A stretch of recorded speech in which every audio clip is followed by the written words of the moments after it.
자, 제가 김천에 살고 있을 때 한 번은 아침 식탁에 찐만두가 올라왔습니다. 꽤 유명한 회사 만두인데요. 먹는 도중에 제법 크다는 느낌이 확 오는 철이 씹혔습니다. 순간 야, 이건 말도 안 된다, 이런 생각이 들었어요. 즉시 입안에 있는 음식물을 접시에 뱉었는데 글쎄 금리가 나오는 겁니다. 도대체 이 물건이 어떻게 만두 속에 들어갔을까? 이렇게 생각하던 차에 뭔가 싸한 느낌이 들었습니다. 제 거더라고요. 금리를 씌운 지 20년이 지났는데요. 자세히 보니까 그 금리에 아주 미세한 구멍이 생겼는데 그 구멍으로 이물질이 조금씩 스며 들어가니까 이 붙어있던 이 접착력이 떨어져서 하필이면 그날 아침 만두를 먹고 있을 때 그때 이게 빠져서 이렇게 나오게 된 것입니다. 그래도 이거 금리 아닙니까? 예, 금리. 이게 어디로 갔는지 행방불명입니다. 그때 이걸 팔게 되면 그래도 이렇게 뭐 빵이라도 하나는 사 먹을 수 있잖아요. 이거 팔면. 근데 이 금리가 지금 행방불명입니다. 분명히 함양 이사 올 때까지는 가져왔는데 심증은 가는데 물증이 없습니다. 강력히 제가 의심하는 사람이 있습니다. 누군지 모르겠지만. 요즘 금값이 상당하죠. 제가 이렇게 인터넷에 검색해 보니까 구매 가격은 50만 원이 조금 넘습니다. 그리고 우리가 이렇게 판매하면 그보다 한 몇만 원 정도 이렇게 적은데요. 우리 중에 금 싫어하는 분 안 계시죠? 아마도 저보다는 금을 더 좋아하실 겁니다. 요즘 같은 때는 이게 부동산보다 금이 자랑거리입니다. 왜냐하면 누구나 금 가치를 인정하고 사회 전체가 금이 가지고 있는 가치를 공유하고 있기 때문이죠. 이렇게 전 사회적으로 공유된 가치는 누구나 소유하고 싶은 것이 되고 그 가치를 소유한 사람은 뿌듯함을 느낍니다. 그래서 뭔가 자랑할 만한 것이 되려면 가치가 다 공유되어야 합니다. 예컨대 우리 사회에는 가치를 공유하는 직업군이 있죠. 어떤 직업이 좋다고 합니까? 어떤 직업이요? 네, 그런 것들입니다. 자, 이런 직업을 가지면 자랑스럽고 남들의 부러움도 사게 됩니다. 물론 요즘 젊은이들은 연봉에만 목매지 않습니다. 충분한 휴가와 삶의 질을 보장하는 복지성도 따져보죠. 게다가 돈보다 정신적 가치를 더 소중히 여기는 사람도 있습니다. 하지만 자본주의를 살아가는 우리 사회에서 가치를 매기는 압도적 기준은 여전히 연봉입니다. 가치는 쉽게 바뀌지 않습니다. 만일 여러분 가운데 대기업에서 억대 연봉을 받는 자녀가 있는데 아버지, 어머니, 이 기업의 경영 철학이 제 마음에 들진 않습니다. 그래서 제가 퇴사를 하고 좀 의미 있는 일을 해야겠습니다 하더니 그냥 소박한 일을 하면서 그렇게 살아가고 있다면 여러분 그거 환영하겠습니까? 야야, 살아봐라. 그래도 돈이 있어야 되지. 살아봐라, 돈이 있어야 되지. 대부분은 그렇게 말씀하지 않을까라고 생각이 듭니다. 세상이 달라졌다고 하지만 돈의 위력은 여전히 압도적입니다. 가치 문제에 있어서 1세기 유대 땅도 예외가 아니었습니다. 복음이 선포되었지만 오랜 시간 유대인들에게 절대적 가치로 공유되던 할례, 이 할례는 좀처럼 복음의 자기 주도권을 내주지 않았습니다. 이방인 그리스도인이 주축을 이루고 있던 갈라디아 교회도 할례의 가치를 내세우는 유대주의자들로 인해서 복음의 가치가 크게 위협받고 교회는 쑥밭이 되었습니다. 오늘 우리는 복음을 절대적 가치로 고백합니다. 할례는 더 이상 우리에게 아무런 위험이 되지 못합니다. 그런데 왜 이명호는 우리는 하나도 관심도 없는 할례를 반복해서 말하는 것일까요? 오늘 우리에게도 그 옛날 할례와 같은 육체의 자랑들이 복음을 위협하고 있기 때문입니다. 할례를 알아야 오늘 복음 위에 올라서서 왕노릇하는 육체의 자랑들이 보입니다. 갈라디아 교회도 복음을 절대적 가치로 고백하는 예수의 공동체였습니다. 하지만 할례와 같은 육체의 자랑이 누룩같이 번져가면서 상황이 급반전되었습니다. 할례는 본래 사람을 하나님의 백성 되게 하는 것은 오직 하나님의 선행적 선택, 곧 은혜라는 것입니다. 바로 이 믿음의 고백을 육체에 새기는 표식이 할례입니다. 그런데 유대인들은 할례가 하나님의 백성이 되게 하는 능력이라고 주장했습니다. 그래서 예수님 믿고 성령 받은 이방인이라도 할례를 받아야 구원이 약속된 하나님의 백성이 된다고 강조했습니다. 하지만 복음의 진리는 그리스도 예수 안에서는 할례를 받은 유대인이나 할례를 받지 않은 이방인 모두가 동등한 하나님의 자녀라는 것입니다. 바울의 주장은 이런 것이죠. 구약 성경 창세기를 봐라. 아브라함이 할례로 의롭다 하심을 받은 게 아니다. 아브라함도 믿음으로 의롭다 하심을 받았다. 할례는 아브라함이 믿음으로 의롭다 하심을 받은 후 그에 대한 믿음의 고백으로 육체의 표시를 낸 것에 불과하다. 니들 성경도 안 보냐? 이렇게 이제 이 편지에서 주장하죠.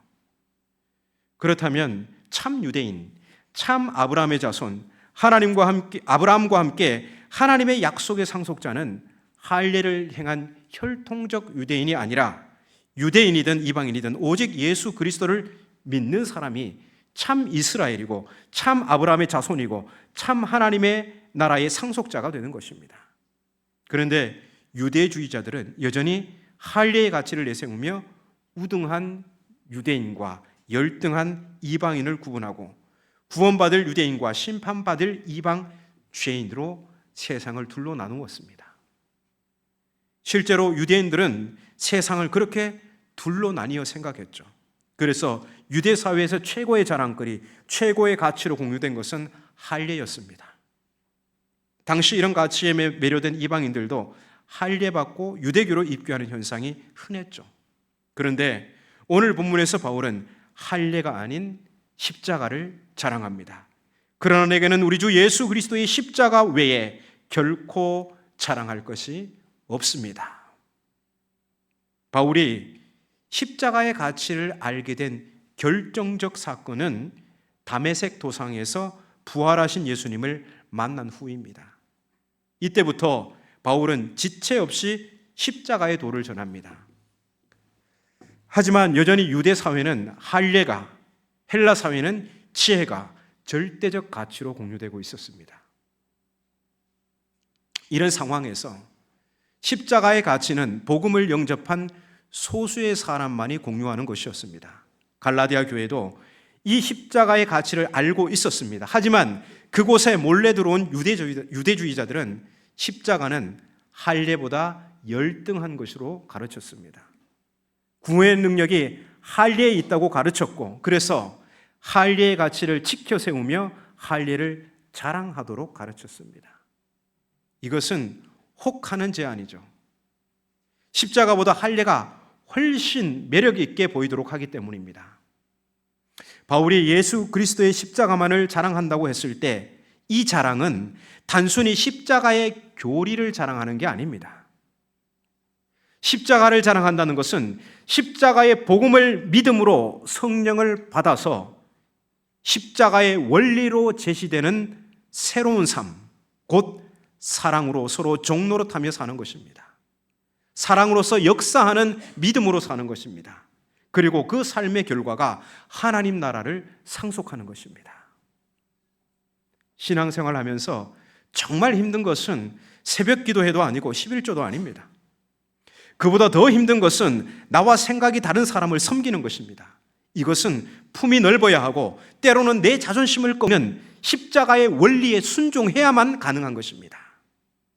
그래서 종교적 의식에 열심을 내는 것보다 더 힘든 게 나와 다른 생각을 하는 믿음의 동료를 나 자신의 하나같이 대하는 것입니다.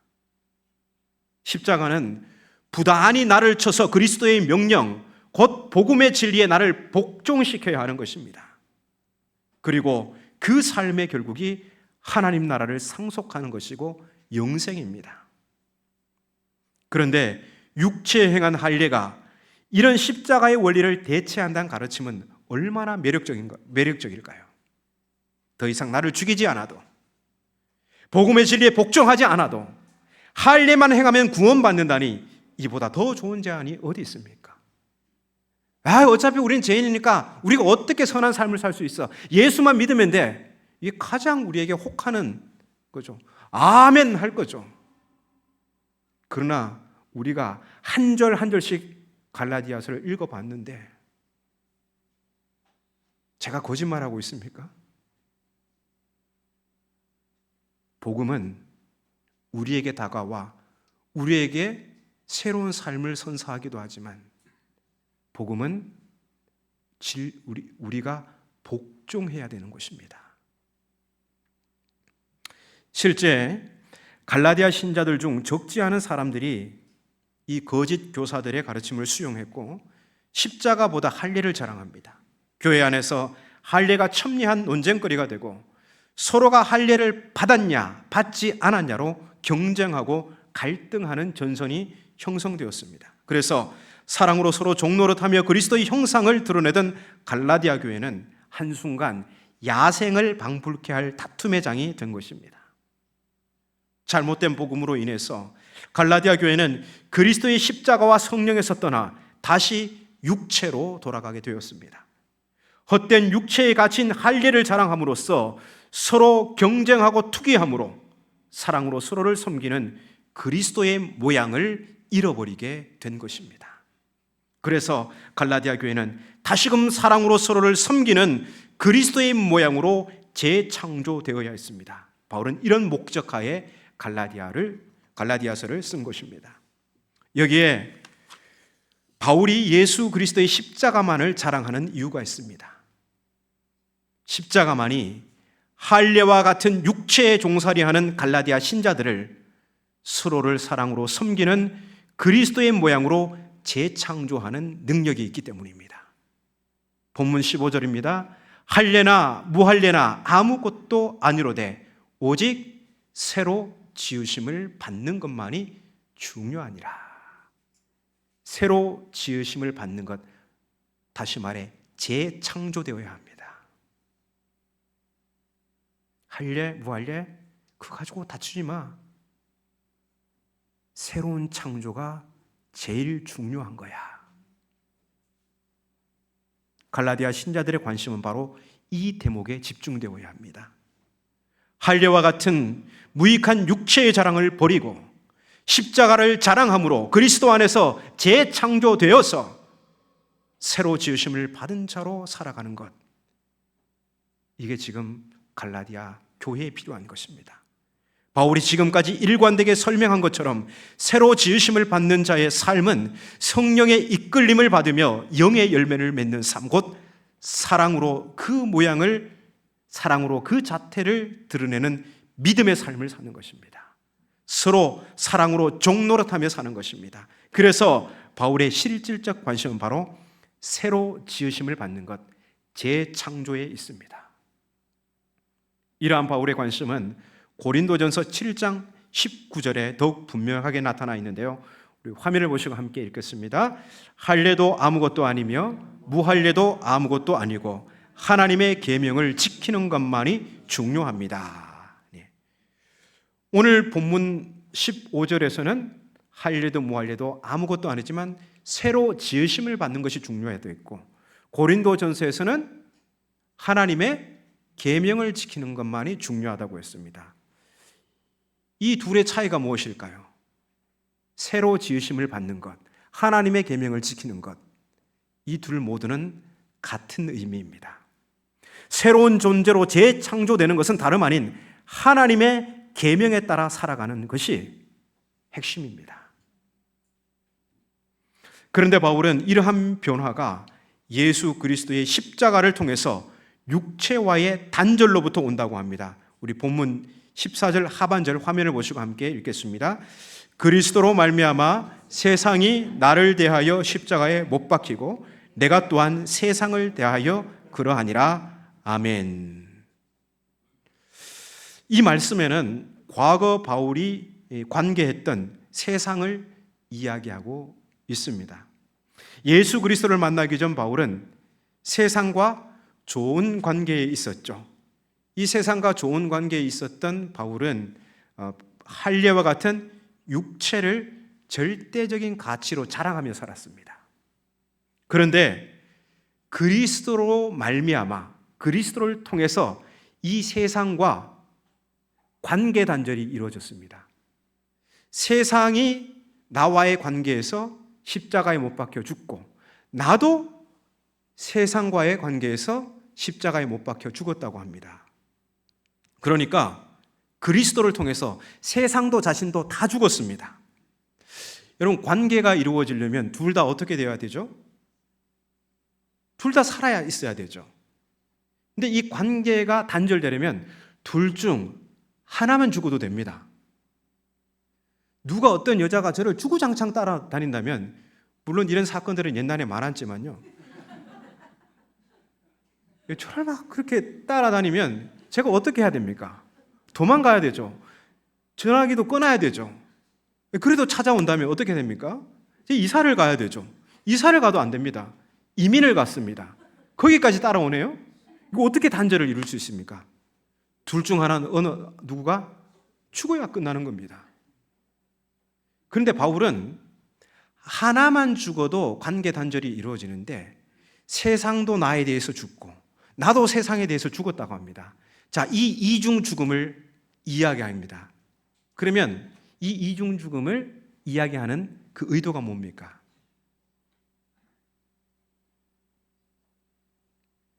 이제 그리스도 안에서 사는 새로운 존재는 절대 육체와 관계 맺을 수 없다는 거예요. 완전히 단절된 존재로 살아가야 된다는 거예요. 그만큼 뭐예요? 신학적으로 엄청나게 경계하라는 것입니다. 물론 우리 삶의 현장에서는 끊임없이 육체가 우리에게 유혹을 걸어오죠. 도전을 걸어오죠. 우리를 미혹합니다. 그러나 그때마다 뭘 기억해야 돼요? 우리는 세상과 우리가 상호 죽었다. 관계 단절이 이루어졌다. 그렇기 때문에 오늘 하루 내가 무엇을 선택해야 하는지가 선명한 겁니다. 그런데 슬며시 이제 뭐 다 죽었겠어, 조금 살아있겠지 하면서 슬쩍 이렇게 타협하는 순간 우리는 무엇을 선택하느냐의 기로에서 우리는 성령이 아니라 육체를 선택할 위험이 매우 높습니다. 바울의 의도는 분명합니다. 이 세상과 자신의 상호 죽음을 강조해서 그리스도인은 더 이상 육체로 돌아가 육체의 가치를 자랑하는 존재가 아님을 힘주어 말하는 것입니다. 이것은 바울이 로마서 6장 2절에서 죄에 대하여 죽은 우리가 어찌 그 가운데 살리오 라고 했던 말을 떠올리고 합니다. 그리스도 안에서 새로운 존재로 창조된 사람은 다시 육체로 돌아갈 수 없다는 것이죠. 여러분, 그리스도의 몸된 교회는 육체를 자랑하지 않습니다. 학벌도, 세상 명예도, 인간적 성취도, 심지어 하나님으로부터 받은 직분도, 하나님께 드리는 11조 액수도, 하나님께 드리는 새벽기도 횟수도 자랑할 수 없습니다. 이런 것들은 십자가의 원리에 철저히 복속될 때에만이 하나님을 섬기는 도구가 될 수 있습니다.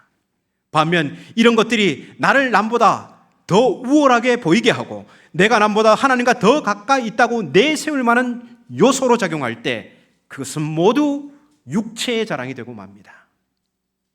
그래서 교회는 오직 예수 그리스도의 십자가만을 자랑해야 합니다. 십자가의 교회가 그리스도의 형상으로 재창조되는 능력, 교회가 사랑의 공동체로 재창조되는 능력이 있습니다. 그리고 이러한 십자가의 원리를 따라 순종하는 교회야말로 하나님 나라를 상속할 수 있습니다. 이제 바울은 갈라디아 교회가 이 십자가를 자랑하고 그 십자가로 인해 그리스도의 형상으로 재창조되도록 축원하고 있습니다. 우리 16절 말씀을 함께 읽겠습니다. 무릇 이 규례를 행하는 자에게와 하나님의 이스라엘에게 평강과 긍휼이 있을지어다. 아멘. 여기서 이 규례는 십자가를 따르는 새로운 삶의 원리를 가리키는 것입니다.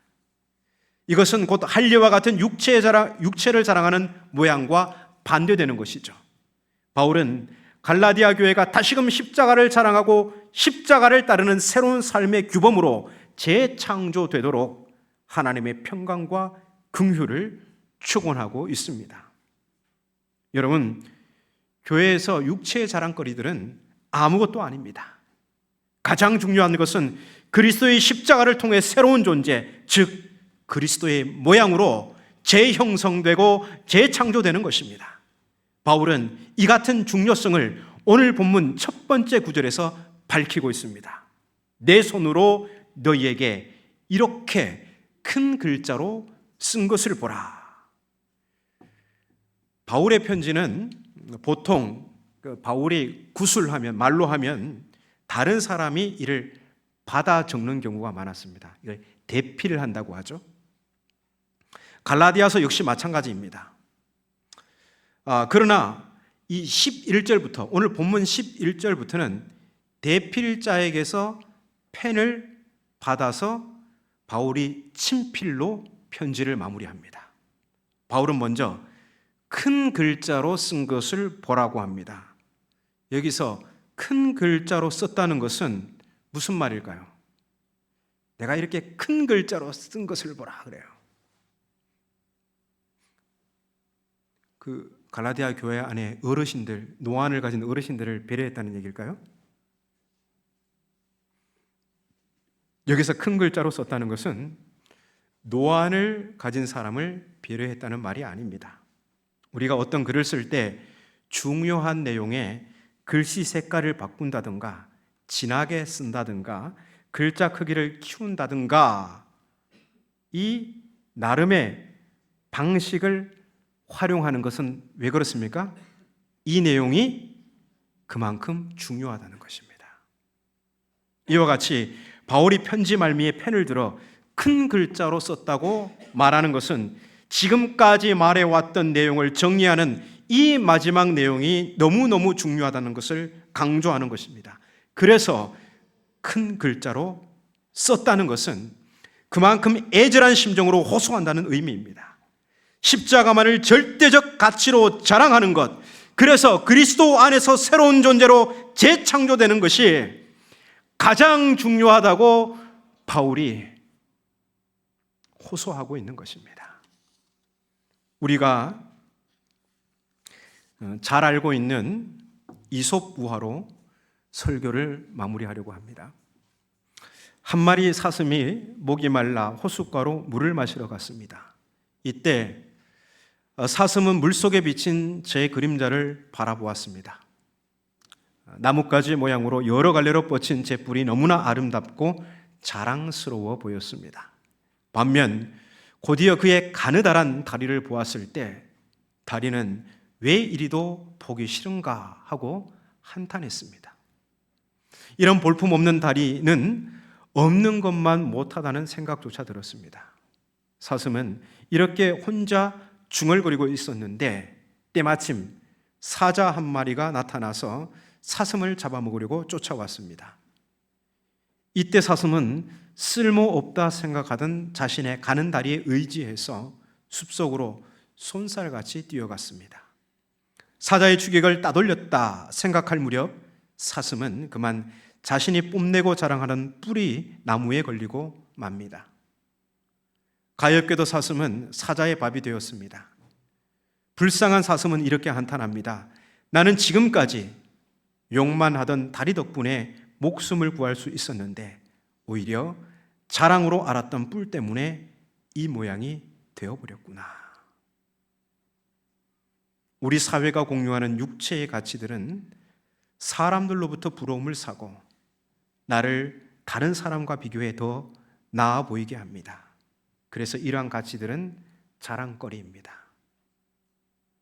이렇듯 우리 사회가 공유하는 육체의 가치들은 그만큼 매력이 있습니다. 그러나 그것들의 치명적 약점은 우리를 새로운 존재로 창조하는 능력이 없다는 것입니다.